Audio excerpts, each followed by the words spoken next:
Yeah.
All systems online.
Passing 100 meters.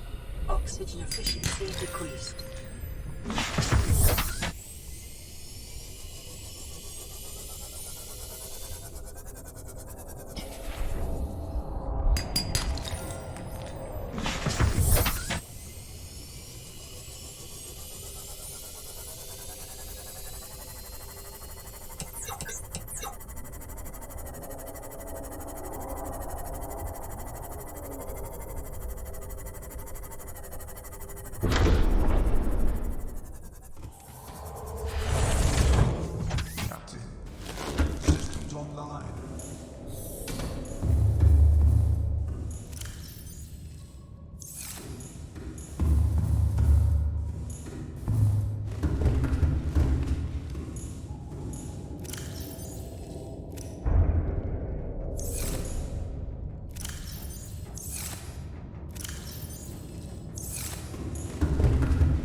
Ozzy's log. It's the day of the crash. I don't know what the heck is happening. I'm scared and I'm not going outside. There are shadows in the water under the hatch, but I can't tell if they're rocks or aliens. And there's weird-looking caves nearby. The Aurora was carrying everything needed to build the phase gate. Mobile vehicle bays, bioreactors, propulsion cannons. It had a cinema. There was a zero-G gym. My cafe. I don't understand how we're here now. I don't know why no one's coming for me. You really think it'll carry two of us? Your regular sea glide tows a mass of 80 kilograms at over 30 kilometers an hour. The power cellar rig to this one should double that. You think there's something out there that's faster? I'm sure. And that's assuming it doesn't overload 3 meters from the life pod. You're calm about this? I'm seeing the engineering problem. If I stop seeing the maths, I'll be terrified.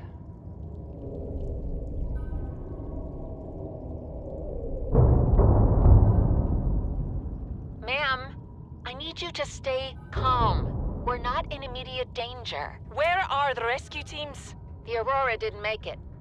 So, where are the rescue teams? They're dead, ma'am. We have rendezvous coordinates, but the route's irradiated. So, what are you going to do? I'm head of human resources, ma'am. This is not my expertise.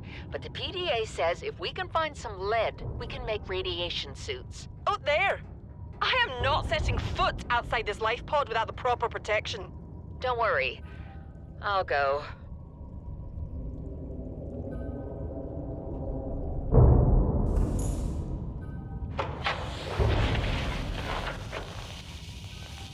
What are you doing?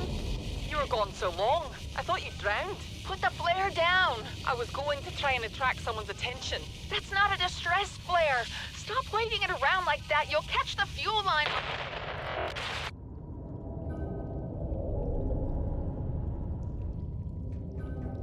I thought it might get claustrophobic living underwater. Father feels it is.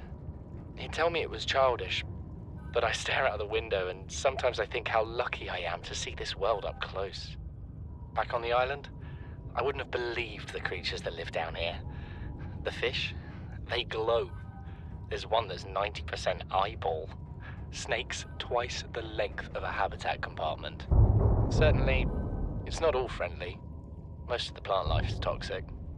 I learned that the hard way.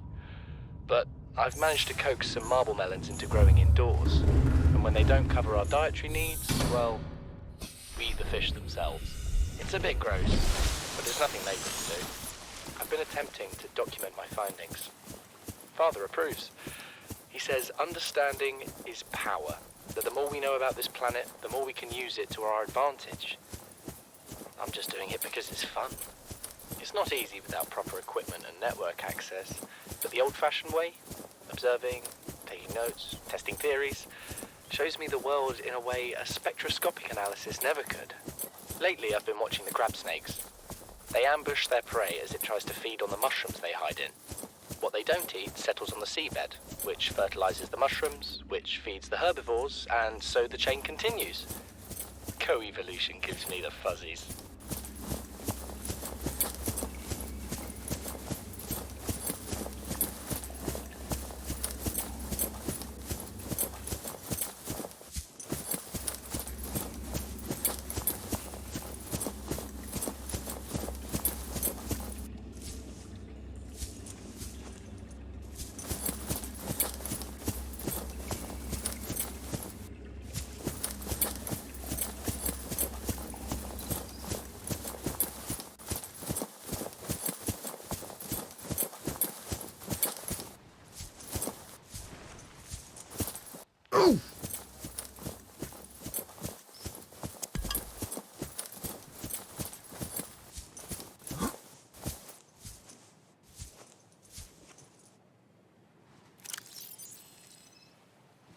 Something incredible just happened.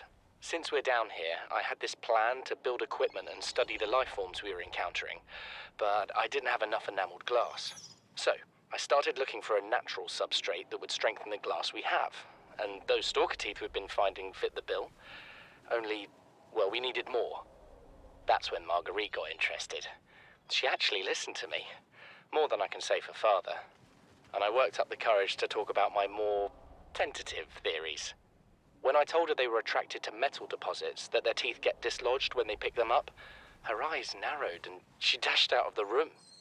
3 hours later, she came back, her pack loaded down with stalker teeth. I asked her about it. She shrugged and said my theories were good. Said she had the meeting out of the palm of her hand. I think she meant it literally. She is incredible. She went out to the kelp forest armed with just a heat blade and went fin to fin with a pack of stalkers. On the one hand, that is the coolest thing I have ever heard. On the other, I hope the stalkers didn't come off worse than Marguerite did. She had a huge gash on her forearm. I don't think things went as smoothly as she made out. And what's the point in surviving here if we have to kill everything that makes it so wonderful? I wish I knew more about these animals, but Father won't let me leave the habitat. Maybe with all this glass, we could build a containment unit and get up close to them. This is the first time I've seen sunlight in months. After all that time in the deep, I'd been dreaming of it. Now that I'm back here, I'm finding it hard to enjoy alone. Father was right. We should never have left this place. We shouldn't have gone so deep. They do not want us down there. Despite my best efforts, ill health is taking hold of me. The visions are getting worse. Marguerite and Father are now part of the ecosystem of this incredible planet. It's reassuring to know that when I go, I'll join them. Until then, well, there's always the view.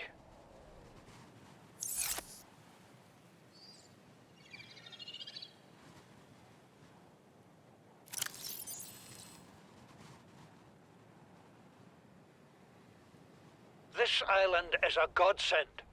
Look out of the window. No predators, fresh food. No building materials, nothing left of the ship, and your kid says we're gonna starve without more grow beds. Speak up, kid. It's true, Father. The natural growth rates are too slow to keep supporting us. All I'm saying is ocean's got us surrounded. No use hiding. Sooner or later, we'll get our feet wet. The rest of your life may have been a fight, Maida, but I've made my decision. You want to forfeit your emergency pay to take a swim? Go ahead. Believe me, I'm thinking on it.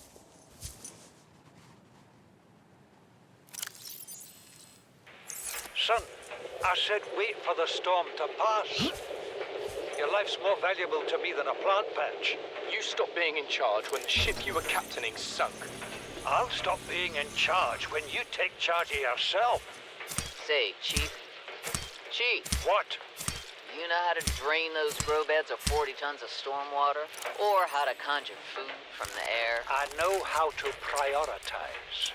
I'm just saying, if that's so, what's your boy's life worth to you today? If tomorrow you're gonna be so hungry you start wondering what he tastes like, let him go deal with the plants. Son, go deal with the plants.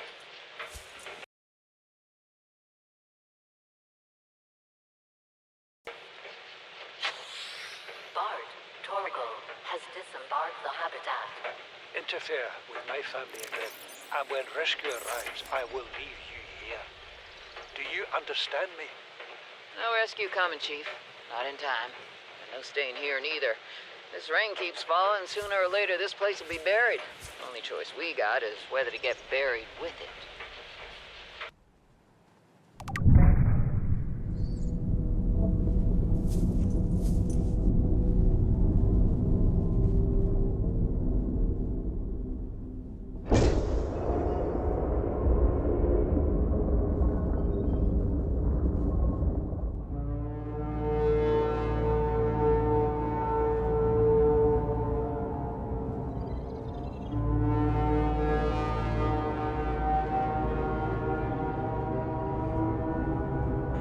Survivor, we see you.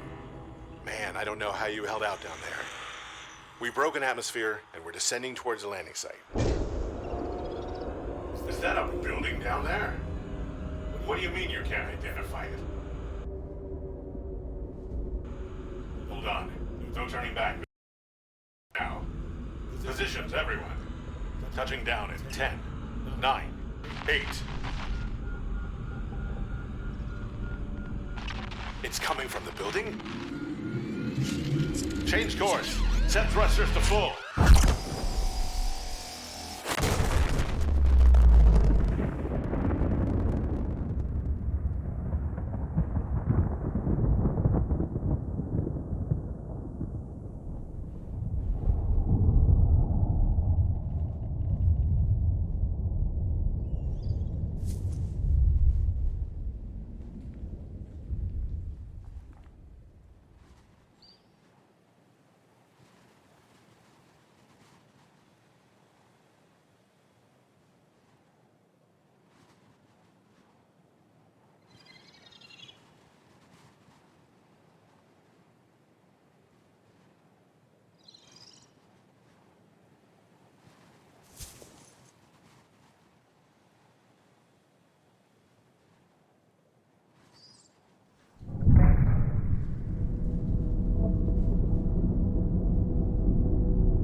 Systems online.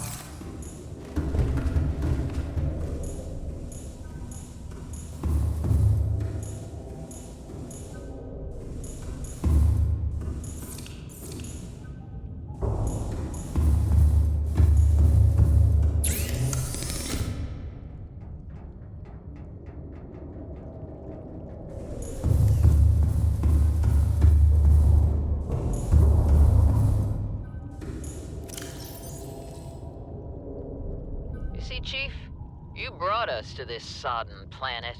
Told us we'd see a lush payday. Now what do we got some 6 weeks later? A dead crew, a habitat that's half buried, food washed away. I suppose the executive decisions would be better left to someone with your extensive experience of hitting people in the face. I know enough not to take unscheduled detours to uncharted planets. That's something you don't want to learn the hard way. Easy to judge a decision in hindsight. Harder to come up with a plan of your own. Got one already. We take what we can carry and hunker down in a cave somewhere. I scouted a site, a couple 100 meters deep, lots of metal deposits. How do you imagine we'd live? With ready access to building materials, like damn queens, a couple of water filters, a bioreactor, fresh fish. But Chief, we'll eat seaweed salad and drink our own urine if that's what it takes. All that matters is, do you got something better?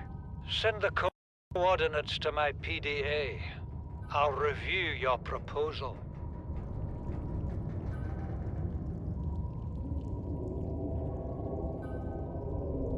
What is that thing? I don't know. I found it outside in the sand. Part of another ship? None I've ever seen. It's not even scratched. Don't fool around with it. It might be worth something. Stand down, Chief. If it were gonna crumble to dust, it would have done so when I picked it up. It's glowing. We're not the first people to come to this planet. People. Maybe. Could be aliens. Could be the damn sea monsters for all we know. One thing for sure, we ain't gonna find out by staying here. Son, there is always a pecking order. And in our world, money makes a hierarchy. I pay Maida a fraction of what I pay you, and you a fraction of what I pay me. If money makes the hierarchy, why is Marguerite making the decisions? We need her. We let her think what she likes, so long as she does what she's told. What if she doesn't? For enough money, she will.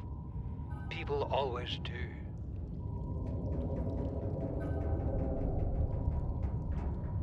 We're already 200 meters below sea level. You want to go deeper? Look around us, Chief. Water leaking through the hull, water outside the hatch. We're drowning real slow. If rescue arrives, whatever shot us down, it's gonna do it again and again until it's shut off. You see an off switch around here, Chief? Why would it any more likely be half a kilometer down? Your kid found something on the scanner. There's something down there. Something that shouldn't be. You're mad. I'm going all the same, and I have an idea you two are gonna follow. But if you do, be mindful. Your authority stopped at sea level. Chief's log, 5 weeks since the crash. The only other survivors are my son, Bart, and Maida, the cut-price mercenary I commissioned for the journey. After days drifting in the life pod, rain hammering on the roof, the weather cleared and we washed up here. I had Maida salvage the Degazi wreck, set Bart to finding us a stable source of food. His education is paying off sooner than I'd anticipated. Our only problem is Maida. She says the weather's going to turn. I say she's finding excuses to risk our lives. I imagine she's not gonna weaken her life without a physical altercation, and she's itching for a fight. In every judgment she makes, things go from bad to worse. If she had my experience, she'd have more faith. Humans have spent millennia specializing in how to shackle nature to our will. This planet won't cause us any new problems. My one task now is to keep us alive, as comfortably as possible, until the insurance company arranges rescue. In this part of space, that could be months, or even years. You know what Maida told me today? She wants to build a habitat 500 meters below sea level, more than a kilometer northeast of here. And she needs Bart and I to do it. She's got it into her head that she can save us if she just acts recklessly enough. But I've hauled Star Wars to Neptune, Plasteel to the Federation. This family operates 9 different mining colonies across the Ariadne Arm. Maida thinks she's better suited to lead. Her contract still says otherwise. But I just cannot damn well tell whether it's the stupidest idea I ever heard, or my only hope. I turned 80 years old last week. I thought I had another 80 in me, but marooned on this planet, there's no swapping out of my liver when the old one fails. Here, I'm mortal. And Maida is useful. So, it's my responsibility to make a decision. Return to the island and hope whatever knocked the Degazi out of the sky won't do the same to the rescue ship.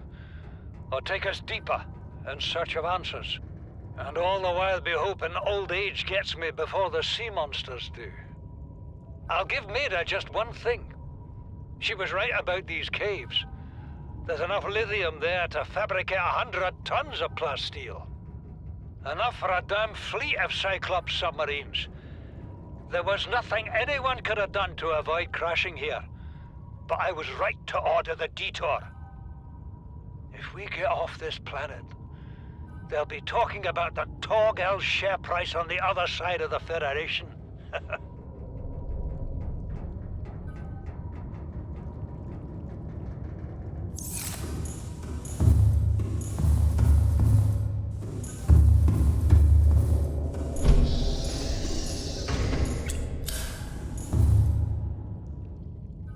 Engine powering up.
Silent running.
Engine powering down.